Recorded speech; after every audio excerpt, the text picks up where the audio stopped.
গত ৭২ ঘন্টা ধরে ধোঁয়াশায় ছিল কার সঙ্গে বৈঠক করেছেন হাসনাত আব্দুল্লাহ আর সার্জিস আলম।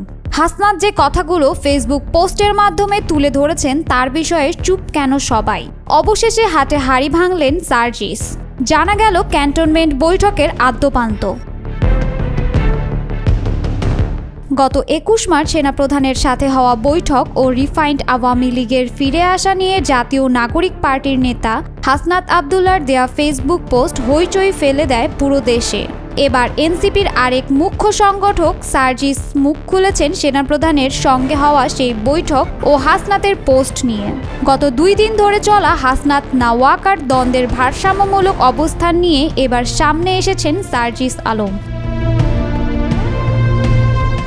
আজ সকালে জাতীয় নাগরিক পার্টির নেতা সার্জিস আলম হাসনাতের সেই ফেসবুক পোস্টের সাথে দ্বিমত পোষণ করে নিজের ভেরিফাইড ফেসবুক অ্যাকাউন্ট থেকে একটি পোস্ট দিয়েছেন।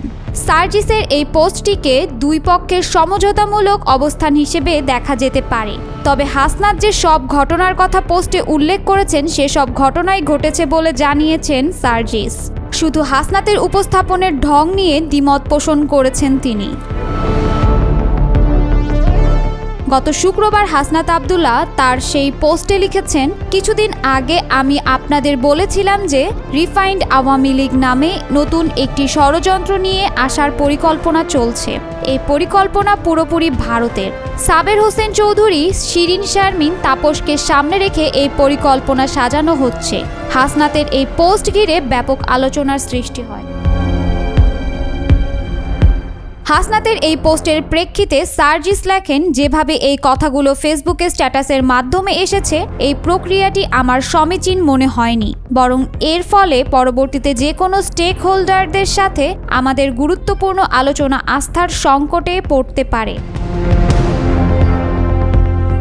হাসনাতের দাবিকে নাকচ করে সার্জিস লেখেন, সেদিন বৈঠকে সেনাপ্রধান তাদের সাথে রূঢ় আচরণ করেননি, বরং তার বাচনভঙ্গিকে স্ট্রেট ফরওয়ার্ড হিসেবে উল্লেখ করেছেন। সার্জিস লেখেন, আলোচনার এক পর্যায়ে বলি, যেই দল এখনো ক্ষমা চায় নাই, অপরাধ স্বীকার করে নাই, সেই দলকে আপনারা কিভাবে ক্ষমা করে দেবেন? অপরপক্ষ থেকে রেগে গিয়ে উত্তর আসে, you people know nothing, you lack wisdom and experience, we are in this service for at least 40 years, তোমার বয়সের থেকে বেশি। সার্জিসের দাবি, এই কনভারসেশনটা হয়েছে এটা সত্য, কিন্তু আমাদের রুমে বসে হওয়া কনভারসেশন হঠাৎ এককভাবে শেষ করে যখন সেনাপ্রধান উঠে দাঁড়ালেন এবং রুম থেকে কথা বলতে বলতে বের হয়ে এসে যখন আমরা গাড়িতে করে ফিরবো তার পূর্বে বিদায় নেয়ার সময় দাঁড়িয়ে দাঁড়িয়ে এই কনভারসেশন হয়েছে। সেনাপ্রধান রেগে যাওয়ার সুরে এই কথা বলেছেন বলে আমার মনে হয়নি, বরং বয়সে তুলনামূলক বেশ সিনিয়র কেউ জুনিয়রদেরকে যেভাবে অভিজ্ঞতার ভারের কথা ব্যক্ত করে সেই টোন এবং এক্সপ্রেশনে বলেছেন। সার্জিস লিখেছেন, যেদিন সেনাপ্রধান পিলখানা হত্যাকাণ্ড দিবসে একটা কড়া ভাষায় বক্তব্য দিলেন এবং বললেন ইনাফ ইজ এনাফ, তখন আমি সেনাপ্রধানের মিলিটারি অ্যাডভাইজরকে জিজ্ঞাসা করি, আপনাদের দৃষ্টিতে অনাকাঙ্ক্ষিত কিছু দেখেছেন কিনা? সেনাপ্রধানের বক্তব্য তুলনামূলক স্ট্রেট ফরওয়ার্ড এবং হার্শ মনে হয়েছে। তিনি আমাকে বললেন, তোমরা কি এ বিষয়ে সরাসরি কথা বলতে চাও? আমি বললাম, বলা যেতে পারে। এরপরে সেদিন সেনাপ্রধানের সাথে আমাদের সাক্ষাৎ হয়। সেনাভবনে সেই রুমে আমরা ৩ জনই ছিলাম, সেনাপ্রধান, হাসনাত এবং আমি। হাসনাতের সেই পোস্ট নিয়ে সার্জিস আলম লেখেন, যেই টোনে হাসনাতের ফেসবুকে লেখা উপস্থাপন করেছে, আমি মনে করি কনভারসেশন ততটা এক্সট্রিম ছিল না। সার্জিস আরও লেখেন, হাসনাত ওয়াকার এই ন্যারেটিভ এবং স্লোগানকে আমি প্রত্যাশা করি না। হাসনাতের জায়গা ছিল ভিন্ন এবং সেনাপ্রধান জনাব ওয়াকারুজ্জামানের জায়গাও ভিন্ন।